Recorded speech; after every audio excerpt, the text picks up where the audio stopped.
एकादशी माता की जय। पतित पावनी कलिमल हारिणी मंगल कारिणी मोक्षदायिनी माँ गंगा मैया का ये पवित्रतम तीर्थ हर की पेड़ी ब्रह्मकुंड है। चैत्र का महीना कृष्ण पक्ष आज एकादशी की पुण्यतिथि है। युधिष्ठिर भगवान श्री कृष्ण से प्रश्न कर रहे हैं,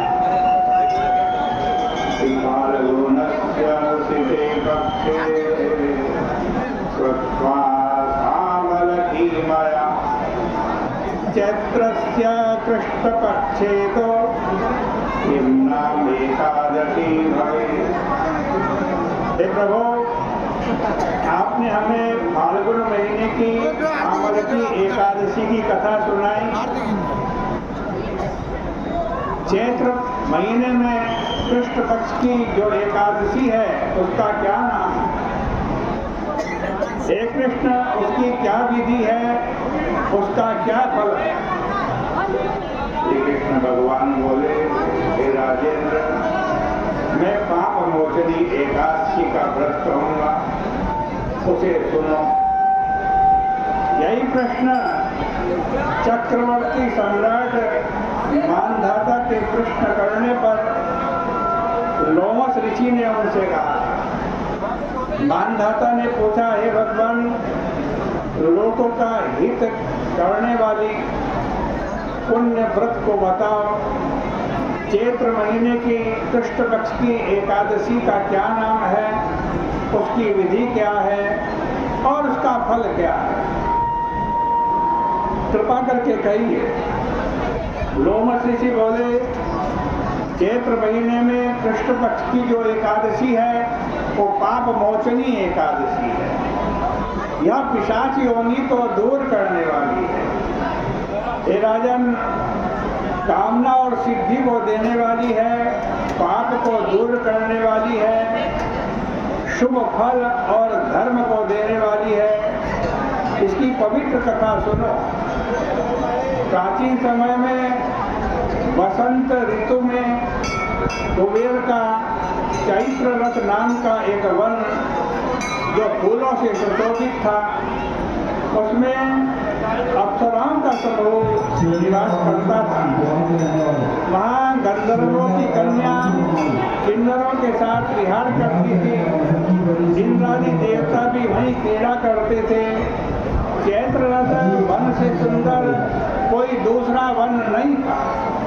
उस वन में मुनि लोग तपस्या करते थे।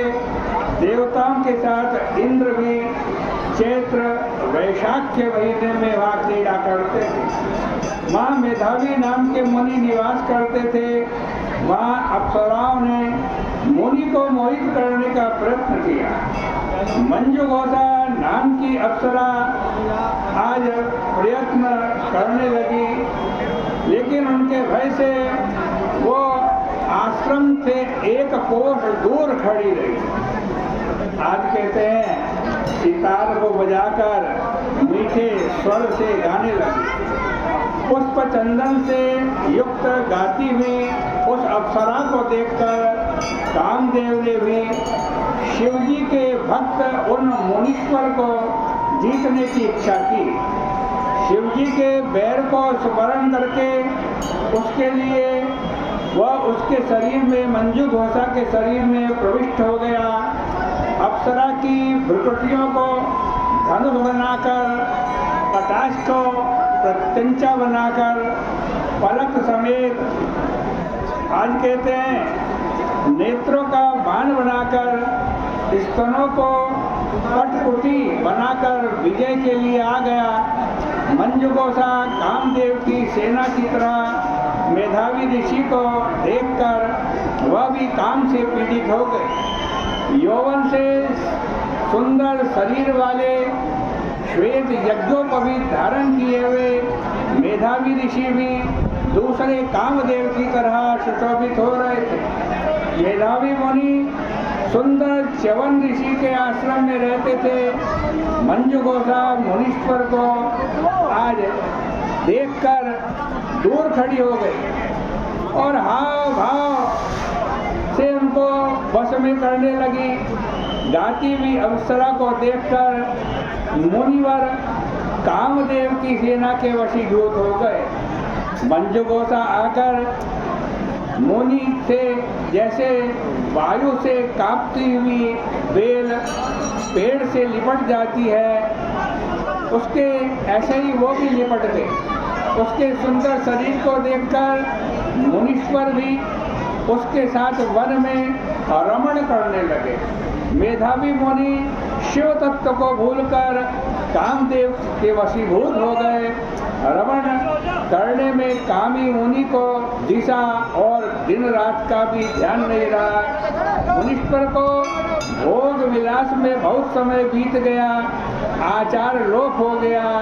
तब मंजुघोषा ने स्वर्ग लोक जाने का विचार किया। चलते समय वह रमण करते हुए मुनि से बोली, हे मुनिवर, मुझे घर जाने की आज्ञा दीजिए। मेधावी बोले, हे सुंदर मुख वाली, तो आज संध्या को ही तो आई है, प्रातः काल तुम मेरे पास निवास कर। मुनि के इस वचन को सुनकर वह डर गई, फिर मुनि के साथ विषय भोग करने लगी। मुनि के शाप के डर से बहुत वर्षों तक वह रमण करते रही। 57 वर्ष 9 महीने और 3 दिन व्यतीत हो गए, परंतु इतने दिनों में भी आज मुनि को वो पूरे दिन एक रात के समान लगे। इतना समय बीतने पर अप्सरा मुनि से बोली, हे ब्राह्मण, अब तो मुझे घर जाने की आज्ञा दे। मेधावी ऋषि बोले, अभी तो सवेरा ही हुआ है, मेरी बात सुनो। जब तक मैं संध्या करूं तब तक तुम यहीं ठहरो। मुनि के वचन सुनकर वो डर गई। वह मुस्कुरा करके विस्मित होकर के बोली, हे राजेंद्र, आपकी संध्या का कितना प्रमाण है, वह समाप्त हुई कि नहीं? मेरे ऊपर कृपा कीजिए, आज मुझे जाने दीजिए। आपके साथ रहते हुए मेरे को बहुत समय बीत गया है, 57 वर्ष बीत गए हैं। जब मेधावी ऋषि को यह मालूम पड़ा, अरे मेरे 57 वर्ष विषय भोग में ही बीत गए, मेरा तप सब बिगड़ गया।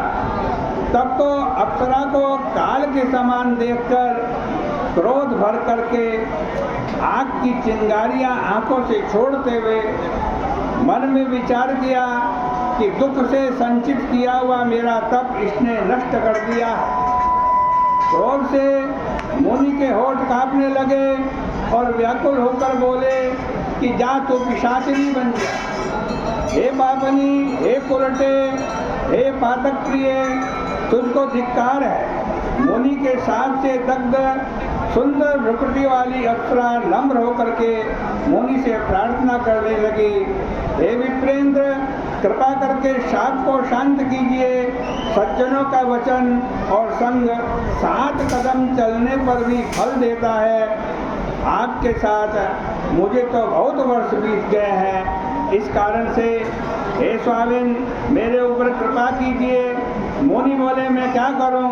तूने मेरा बड़ा भारी तप नष्ट कर दिया, फिर भी तुझको शाप दूर करने का उपाय बताता हूँ, उसे सुनो। चैत्र कृष्ण पक्ष में सब पापों को नाश करने वाली पाप मोचनी नाम की शुभ एकादशी है। हे शुभ्रो, उसका व्रत करने से पिशाच योनि छूट जाती है। यह कहकर वह मेधावी ऋषि अपने पिता के आश्रम में चले गए। मेधावी को आया हुआ देखकर उनके पिता च्यवन ऋषि बोले, हे पुत्र, तूने यह क्या किया? सब तपस्या नष्ट कर दी। मेधावी बोले, मैंने अप्सरा के साथ रमण किया, यह बड़ा भारी पाप हुआ। अब कोई प्रायश्चित बतलाइए जिससे पाप दूर हो जाए। च्यवन ऋषि बोले, चैत्र महीने की कृष्ण पक्ष की पाप मोचनी एकादशी होती है। बेटा, तू उसका व्रत कर, पापों के सभी समूह नष्ट हो जाएंगे। पिता के वचन सुनकर आज मुनि ने उत्तम व्रत को किया। मुनि का पाप दूर हो गया और वह धर्मात्मा हो गए। वह मंजू गोसा भी इस व्रत को करके पाप मोचनी के व्रत के प्रभाव से पिशाच योनि से छूट गई। दिव्य रूप धारण करके सुंदर अप्सरा स्वर्ग को चली गई। लोमस ऋषि बोले कि पाप मोचनी एकादशी का ऐसा प्रभाव है, हे राजन, जो मनुष्य पाप मोचनी एकादशी का व्रत करते हैं उनके सब पाप दूर हो जाते हैं। हे राजन, इसके पढ़ने से, इस कथा को श्रवण करने से 1000 गौ दान करने का पुण्य प्राप्त होता है। ब्रह्म हत्या, गर्भ हत्या, गुरु स्त्री गवन, बड़े से बड़े महापाप भी इस व्रत करने से दूर हो जाते हैं। इस व्रत के करने से बहुत पुण्य मिलता है। इस प्रकार से श्री भविष्योत्तर पुराणे चैत्र कृष्ण पाप मोचनी एकादशी व्रत महात्मा श्री कृष्णार्पणमस्तु। इस एकादशी के व्रत का पुण्य भगवान के श्री चरणों में समर्पित करते हैं।